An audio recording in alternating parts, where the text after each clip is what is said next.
那件婚纱是我替尹思辰先生的未婚妻顾西西小姐准备的。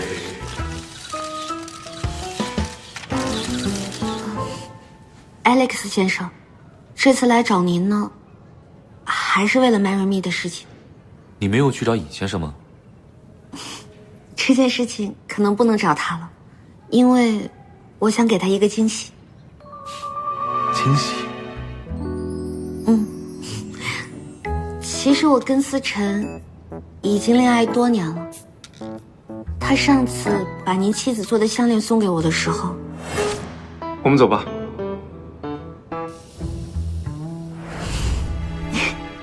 其实是想求婚。舞会结束了，再不走，你的南瓜马车就要限行了。但是我当时没有做好准备。你这是过河拆桥！好久不见了。直到我看到您做的婚纱的时候，我就突然发现了，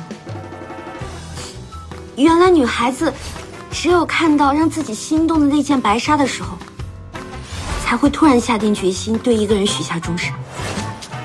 再见，再也不见。我之前之所以一直在犹豫不决，可能就是因为没有看到那件独一无二的白纱。如果我可以穿上您做的婚纱结婚的话，我一定会是世界上最幸福的女人。那是我在梦中幻想过无数次的场景。按照我跟尹先生的合同，没有办法私下把婚纱卖给你。如果你不嫌弃的话，我可以把我当时的手做婚纱卖给你。尺寸的话，可以按照你的情况调整。那太好了，我真是太荣幸了。尹先生，Alex 先生，顾小姐今天没来吗？她拜托我向您表达祝福，很可惜她今天又犯胃病了，只能在家休息。好，下面有请我们国际知名设计师 Alex 登场。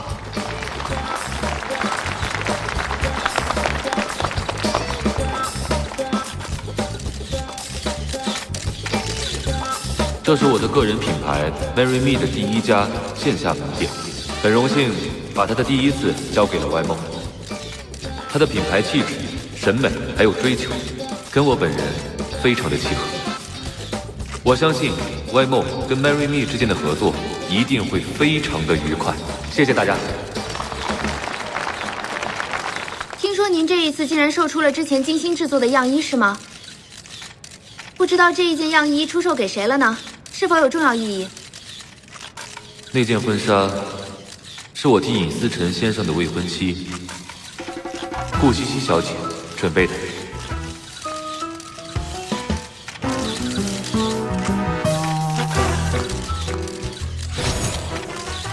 顾西西，哎，老飞，真的假的？未婚妻？我倒希望是假的。尹总，我们怎么办？接受灯光，我祝福。